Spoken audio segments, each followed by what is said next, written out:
This is Anthony here. I'd like to welcome you all to Freedom Garage because I got the freedom to do whatever I want. Bought this place a few years ago. Got her packed full. 32 by 40 garage. Looking to add on pretty soon. Always got to have more room to fill. We got 5 cars in here and we got 3 outside, I guess. One's worth keeping, the other 2 are daily drivers, more or less. Got my dog down here, playing with her tail. Not too weird, hopefully. And we got the 64 Fury right here. We've had that one 2 years now, collecting a bunch of parts for it. It was left at a body shop for about 20 years outside after it was repainted. It's got a nice metallic black paint job that I'll be buffing out and leaving the rust and just putting the 440 in it and just letting her go, you know. I'm not gonna sell it, but I'm gonna get it done, drive it, do some wicked burnies, and see where it goes. I like the old vintage 60s hot rods. I guess what turned me onto the car was the old hot rod movie from 71 or 72 where Brian Edison had a 65 Fury or Satellite, and he ultimately rolled it, had a Hemi in it, but this car reminded me of that car, so I bought it cheap for a Mopar at least, you know, 1,500 bucks, roller. Comes with the interior. I got it up on the wall, got some in the house, got some in the basement. Parts are scattered, but we'll get her together, get her in one piece, have her on the road hopefully this summer, if not next summer.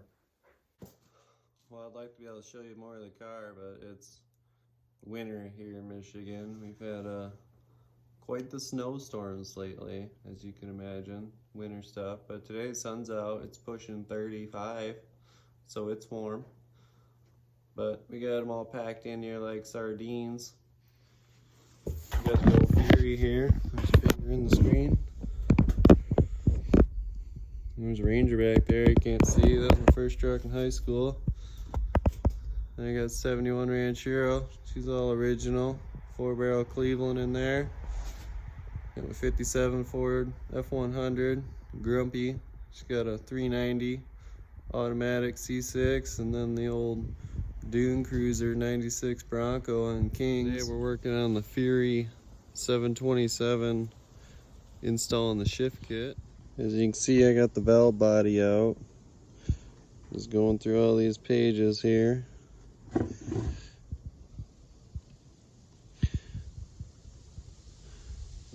It's not an exact match to the valve body I have, but it's pretty close.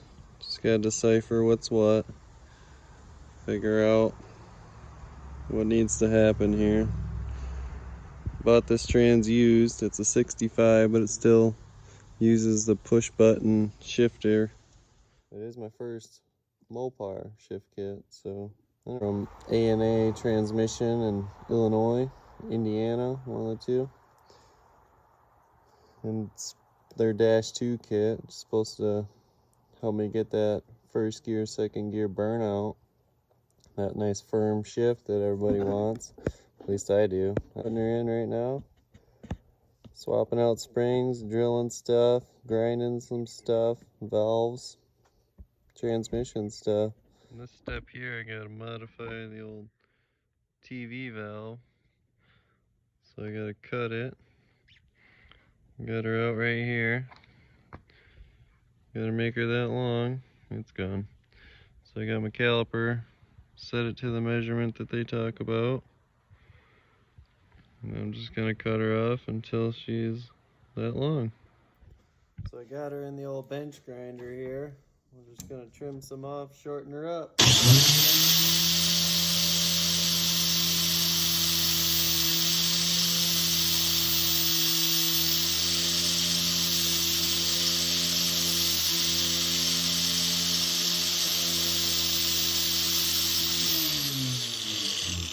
There we go. Got her locked down at the spec. Ground this guy down. She's right on the money. So I guess that'll do. The throttle valve is ground down.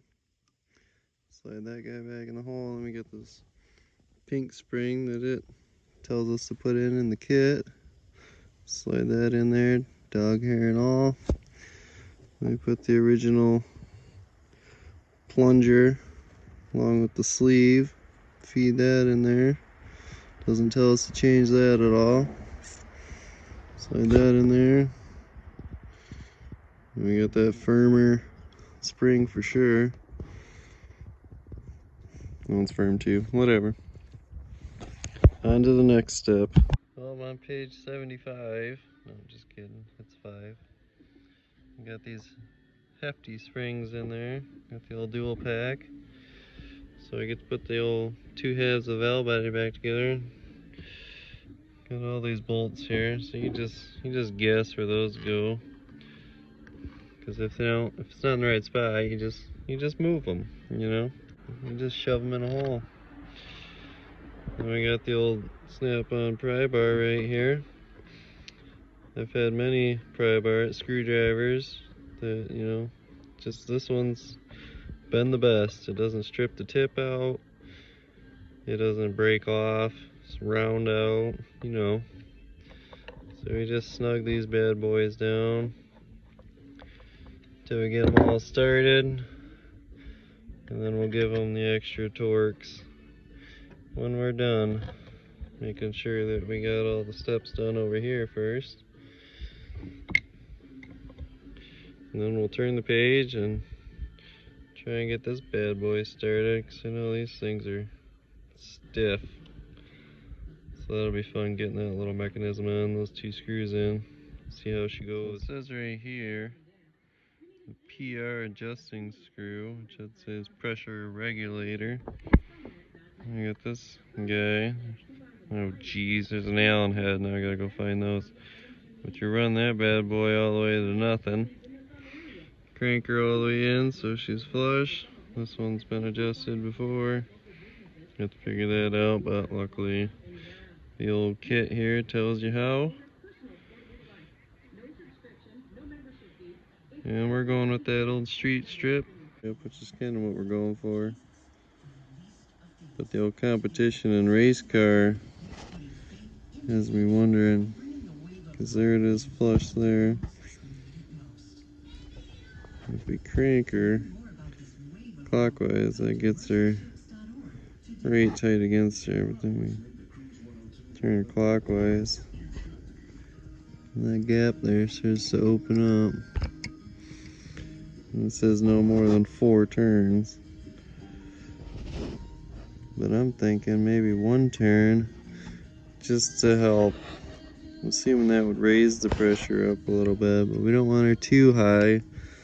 Usually higher pressure means higher temperatures in your trans, and we're hoping to drive this sucker all the time. It is going to be a street car, essentially.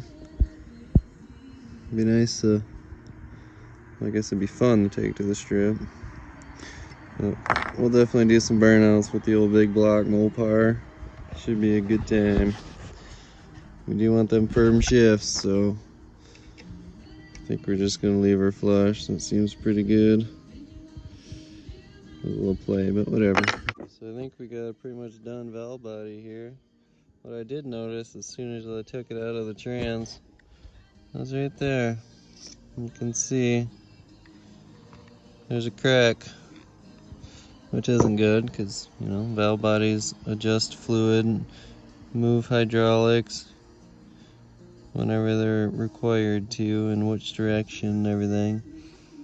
So I'm thinking a little bit of scuff and JB welds what we're gonna do, because I think I paid $100 for this trans and we're trying to keep her on the low buck. I'm not gonna buy a whole new lower valve body just because there's a little crack. We're gonna give it a shot, and if it doesn't work, we'll rip it out and then we'll spend the money. Because you don't want to do it right the first time, you just want to do it twice, you know.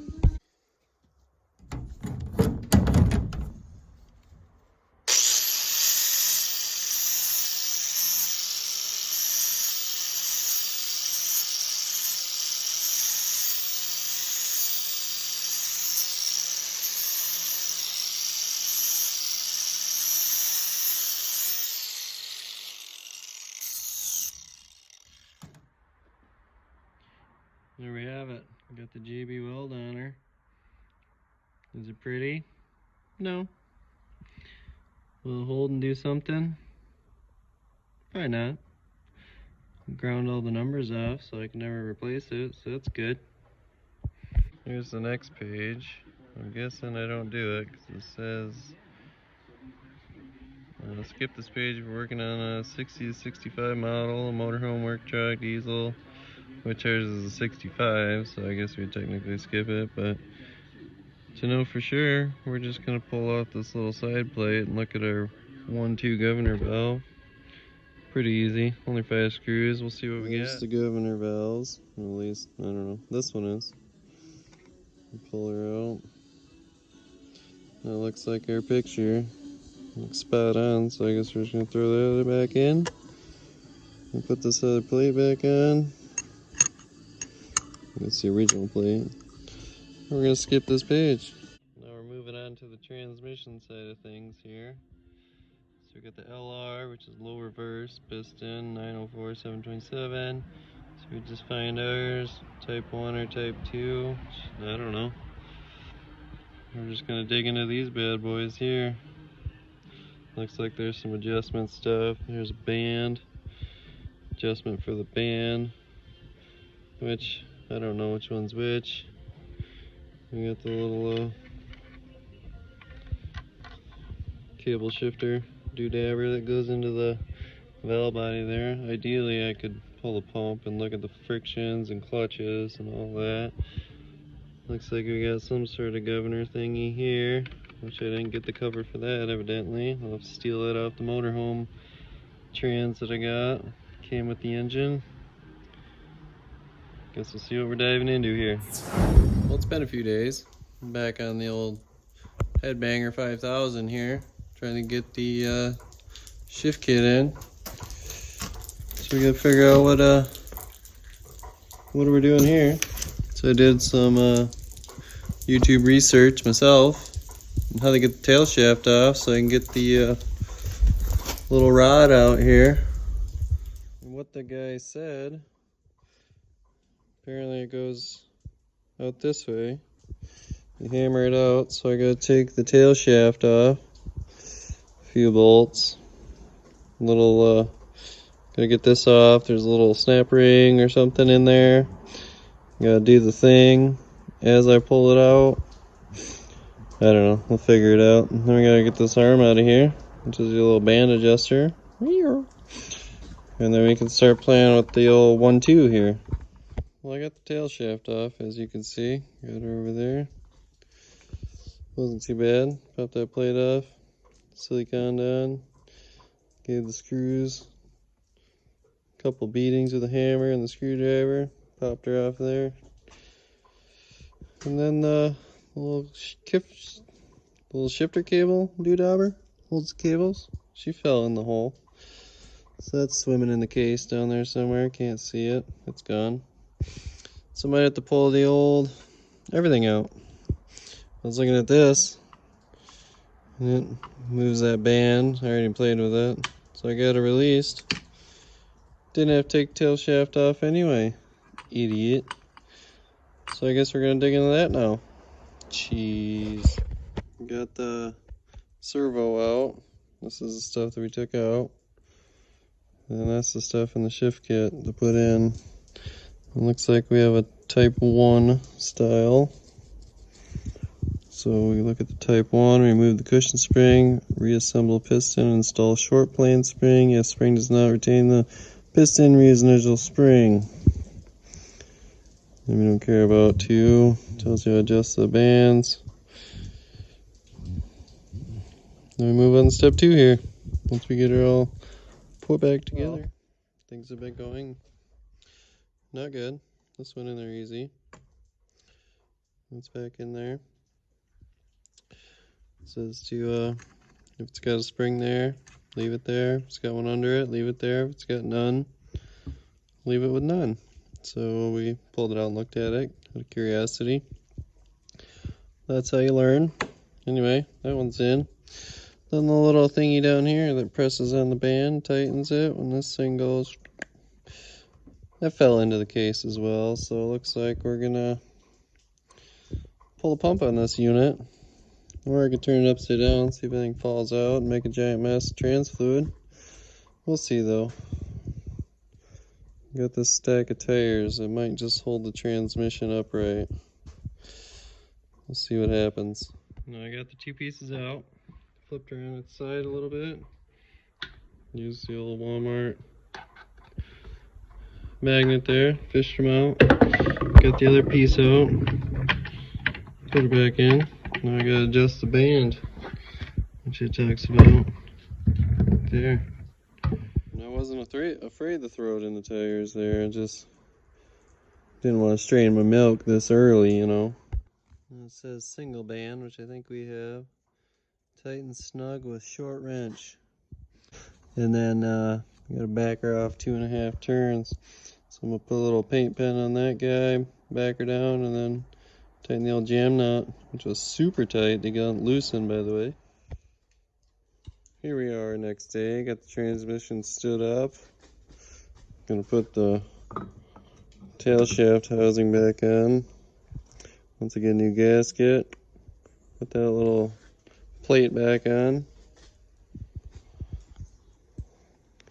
Got my Daisy girl playing with some wood, chewing her up from when I split it earlier. Then we're gonna get the valve body in, throw on the trans pan here. We're gonna call that wrapped up. There's a first experience with the Mopar shift kit. And then we'll be moving on to other things. And that'll wrap up the 727 Mopar shift kit install video. I'll see y'all on some future videos. Stay classy, San Diego.